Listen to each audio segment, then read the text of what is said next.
พี่ปลาพี่บ่มีกระเส้นเอารถขายจิ๊บเข่ามาพี่น้องเอ้ยบัดนี้เต็มเลยขอชมเบิ่งก่อนมีเงินเพิ่นให้ชมอยู่ดอกก็เป็นหยังดอกเนาะพ่อเนาะกินข้าวด้วยจังบาท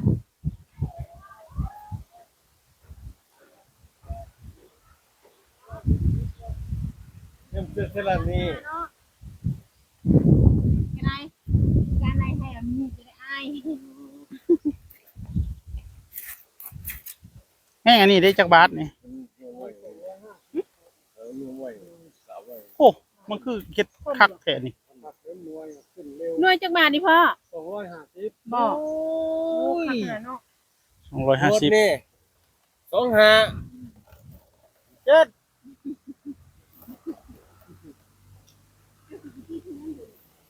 25 7250ที่คอนะครับ จิ๊บเข่าติวน้ำเจ้าละ130มันติวไม่อันนั้น120เงินเราพอเท่านั้น30อันนี้อันนั้น160มันติวไม่คือกันมันโต120แล้วเป็นเนื้อไม่เขารุ่นเนาะบ่เป็นเนื้อไม่รุ่นเนาะจะหูจ้ะเนาะเป็นติวไม่เนื้อไม่ติวไม่เอาไม่ไหมไม่ต้นส้ม แข็ง เบิ่งบ่มีเงินแล้วเขาส้มเพิ่นเบิ่งซื่อ โอ้ยบ่มีเงิน มีอยู่มีบ่หลายโอ้ยเยอะๆกัน เอานี่130บ่เป็นอะไรก็ดูอีกนี่120ติดแล้วนะอันนี้ก็120นี่อาวุธนี่เอาจิล่ะเจ้า120นี่นี่บ่ตัวน้อยนี่บ่120นี่ตัว120พี่น้องเอ้ย120เป็นเนาะบ่แม่น120 120เอาอยู่บ่กันบ่เอาจะได้เพิ่นจะได้บ่เสียเวลาเอาขอบคุณหลายๆ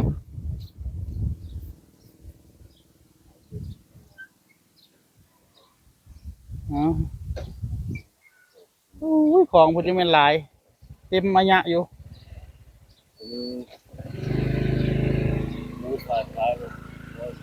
เป็นตะนักแห้งพี่น้องเอ้ยอันฟังเบิ่งจากอันรถเพิ่นคิวแห้งจอดมาแล้วคิวใหม่อยู่มันเลยมาจากนครพนมคนนมมาจากนครพนมบาทเฉพาะรถมันเม้นคิวใหม่มันราคามันสูงจังหน่อยพี่น้องเอ้ย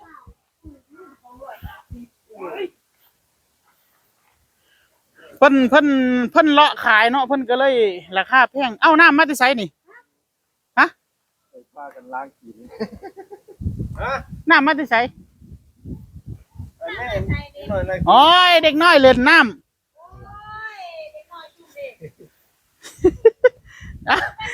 เลี้ยวมาอีกเทื่อนึงมีแต่น้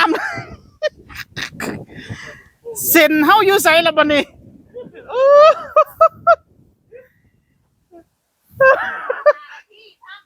ใครฝีมือใครเนี่ยมาสารภาพด่วนทุกท่านพากันไปเบิ่งอัน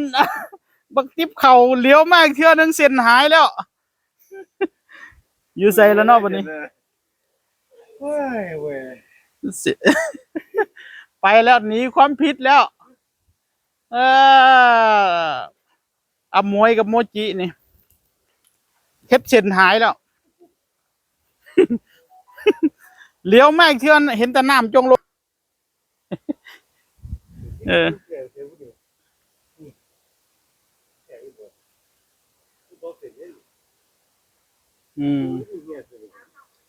เอามาซาดอยู่ดีก็ได้คุณพ่อเอ้ยมันว่างอยู่นี่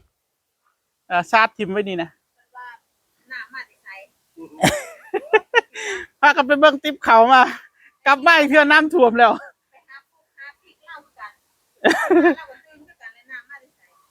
ว่าจะเลี้ยวเบิ่งตีนไผตีนมันอ้าวผู้ใดวะตีนไผเปียกวะบ่จักว่าเห็นตีนเด็กน้อย2ตีนนะเล่นน้ำแล้วมื้อนี้นั่นเด้ฝ้าวปฏิเสธเลยอมวยรีบปฏิเสธทันควันเลยโอเคสงสัยจะเป็นหมาดำอยู่ตรงนี้มันล้างเมื่อกี้นี่ นั่นน่ะไม่เป็นไรเดี๋ยวกวาดให้มันน้ำแห้งเอาเอาฝากไว้ที่นี่ทุกท่าน